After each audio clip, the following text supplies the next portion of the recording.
بسم اللہ الرحمن الرحیم۔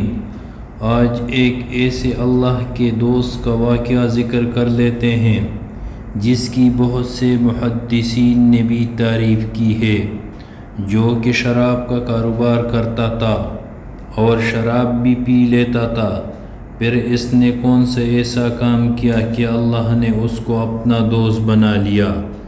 ویڈیو پورا دیکھ کر اس اللہ کے ولی کے زندگی اور کام سے ایمان کو تازگی بخشے، جس کو دنیا اسلام میں بشر حافی کے نام سے یاد کیا جاتا ہے۔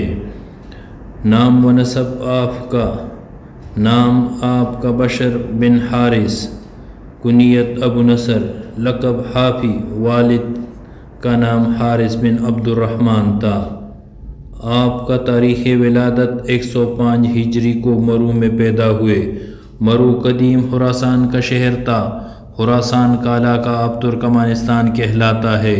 مرو سلجوق دور حکومت میں عالم اسلام کا ایک متمدن شہر تھا، جس میں بہت سے مسلمان علماء، فضلاء اور محققین پیدا ہوئے۔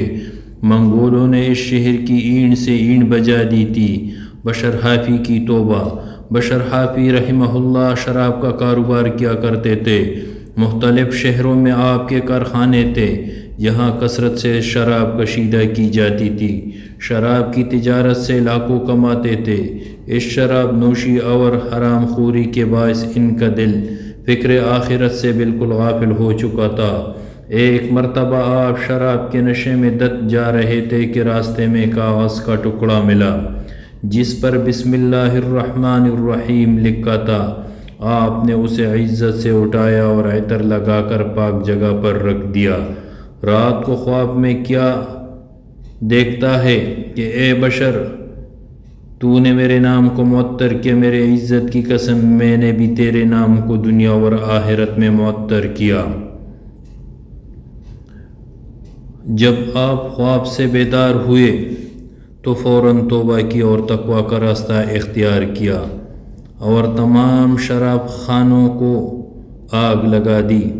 آپ کی توبہ کے بارے میں ایک روایت اسی طرح بھی ملتی ہے کہ جب آپ نے کاغذ کے اس ٹکڑے کو راستے سے اٹھا کر عزت سے صاف جگہ پر رکھا تو اسی رات خواب میں اللہ تعالیٰ نے اپنے ایک ولی کو حکم دیا کہ جا کر بشر سے کہو کہ تم نے میرے نام کی عزت کی اور اس کو معطر کر کے بلند جگہ پر رکھا، ہم بھی اسی طرح تم کو پاک کر کے تمہارا مرتبہ بلند کریں گے۔ یہ حکم سن کر وہ بزرگ حیران ہو گئے۔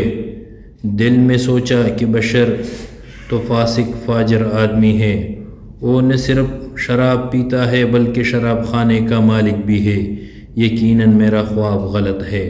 چنانچہ دوبارہ سو گئے۔ پھر خواب میں وہی حکم ہوا، لیکن وہ اپنی سمجھ کی غلطی جان کر پھر سو گئے۔ تیسری بار پھر وہی خواب دیکھا۔ اب وہ بزرگ صبح اٹھ کر آپ کے گھر تشریف لے گئے۔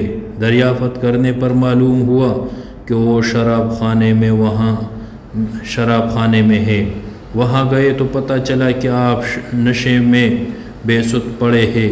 بزرگ نے لوگوں سے کہا، بشر سے کہو کہ میں تمہارے لیے اللہ تعالیٰ کا پیغام لایا ہوں۔ اللہ تعالیٰ کا نام سنتے ہی آپ ڈر گئے اور رو پڑے کہ نہ جانے موت کا پیغام ہے یا عتاب الہی کا۔ ڈر کی وجہ سے سارا نشہ ختم ہو گیا، مگر جب پیغام سنا تو فوراً توبہ کر لی۔ دوستوں سے کہا، اب تم مجھے اس کام میں کبھی نہ دیکھو گے۔ توبہ کے بعد آپ نے ریاضت و مجاہدہ شروع کر دیا۔ عربی زبان میں حافی ننگے پاؤں والے کو کہتے ہیں۔ آپ پر مشاہدات حق کا اس قدر غلبہ تھا کہ ساری عمر جوتا نہ پہنا اور ننگے پاؤں رہے۔ کسی نے وجہ دریافت کی تو فرمایا کہ میں نے قرآن مجید میں پڑھا ہے، اللہ تعالیٰ فرماتا ہے، بسم اللہ الرحمن الرحیم، والارض فرشناها، ہم نے زمین کو فرش بنا دیا۔ تو جس زمین کو شہنشاہ حقیقی نے فرش بنایا، اس فرش پر جوتے کے ساتھ چلتے ہوئے مجھے حیا آتی ہے کہ میں اللہ کے بنائے ہوئے فرش پر جوتے لے کر چلوں؟ جب تک آپ زندہ رہے کسی چوپائے نے بغداد کے راستوں میں گوبر نہیں کیا کہ کہیں بشر خافی کے پاؤں پر نجاست نہ لگ جائے۔ ایک دن کسی آدمی نے ایک چوپائے کے راستے میں گوبر دیکھا۔ شور ہوا کہ لگتا ہے آج بشر خافی دنیا سے اٹھ گئے۔ تحقیق کی تو یہ بات صحیح نکلی۔ آپ بشر کو صوفیہ کے مشائخ اور مقتدیٰ سے قرار دیا جاتا ہے۔ آپ عالی مرتبت اولیاء میں سے تھے، علوم اصول کے زبردست عالم، کشف و کرامات اور مجاہدہ و ریاضات میں کامل دسترس رکھتے تھے۔ عراق کے اوتاد اولیاء اللہ کا ایک خاص درجہ میں سے تھے۔ آپ علی بن حشرم رحمہ اللہ کے بانجے تھے اور گناہوں سے تائب ہونے کے بعد انہی سے بیعت ہوئی۔ اگرچہ آپ کی ولادت مرو میں ہوئی تاہم آپ نے ساری زندگی بغداد میں گزاری۔ آپ امام احمد بن حنبل اور فضیل بن عیاض رحمہ اللہ تعالیٰ کی صحبتوں میں بیٹھتے تھے۔ آپ راتوں کو اتنا طویل قیام فرماتے کہ تک کر گر جاتے، پاؤں پر ورم آ جاتا اور ایڑیاں پٹ کر ان سے خون بہنا شروع ہو جاتا تھا، مگر آپ نہایت اطمینان سے عبادت الہی میں مصروف رہتے۔ آپ زہد و تقوی اور ریاضت میں اپنا ثانی نہیں رکھتے تھے۔ شیخ عبد القادر جیلانی، جنید بغدادی، فضیل بن عیاض، بشر خافی کی امام ابن تیمیہ نے بھی بہت تعریف کی ہے اور ان کا نام اہل سنت کے طریقے میں سے صوفیوں میں سے گردانا ہے۔ امام احمد بن حنبل رحمہ اللہ بھی آپ کی خدمت میں آ جایا کرتے تھے۔ اس پر آپ کے شاگرد کہتے کہ باوجود اس کے علم، فقہ، حدیث اور اجتہاد میں آپ کی نظیر نہیں۔ آپ کا ایک مجذوب کے پاس جانا سمجھ سے بالاتر ہے۔ آپ نے فرمایا میں کتاب اللہ کا عالم ہوں، لیکن بشر خافی اللہ کے عارف ہے، یعنی اللہ تعالیٰ کو مجھ سے بہتر جانتے ہیں۔ اسی وجہ سے امام سعد آپ سے مستفید ہوا کرتے تھے کہ مجھے خدا کی معرفت کی باتیں بتائے۔ حضرت بشر خافی فرماتے کہ میں نے خواب میں رسول اللہ صلی اللہ علیہ وسلم کی زیارت کی۔ آپ نے فرمایا اے بشر خافی، تو جانتا ہے کہ اللہ تعالیٰ نے تیرے ہم عصروں پر تجھے کیوں فوقیت دی؟ میں نے عرض کیا کہ یا رسول اللہ صلی اللہ علیہ وسلم میں نہیں جانتا۔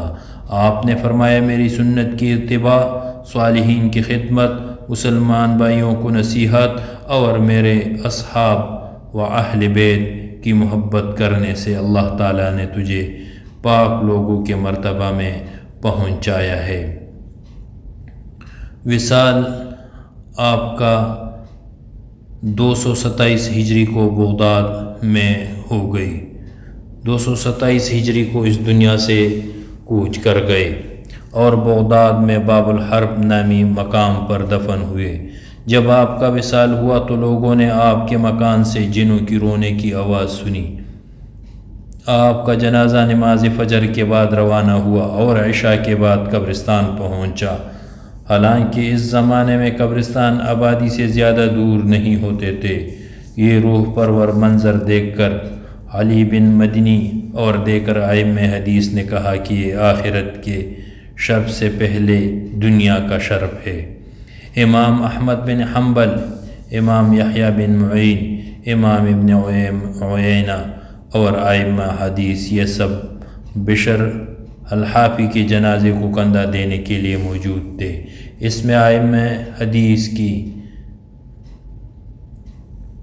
حضرت بشر الخافی اور دیگر ائمہ تصوف عقیدت کی جھلک نظر آتی ہے۔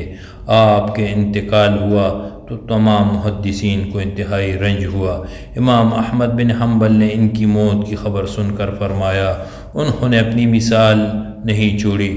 بشر خافی کے انتقال کے بعد ایک اللہ والے نے خواب میں دیکھا اور پوچھا کہ اللہ تعالیٰ نے آپ کے ساتھ کیا معاملہ؟ فرمایا کہ مجھے میرے مالک نے بخش دیا، اور فرمایا کہ اے بشر خافی، کیا تجھے مجھ سے شرم نہیں آتی کہ تو مجھ سے اس قدر ڈرتا ہے؟ وصال کے بعد کسی نے آپ کو خواب میں دیکھا اور آپ سے پوچھا کہ خدا نے آپ کے ساتھ کیا معاملہ فرمایا میری بھی مغفرت کر دی اور ان کی بھی جو میرے جنازے میں شریک تھے، اور ان کی بھی جو مجھے قیامت تک دوست رکھے۔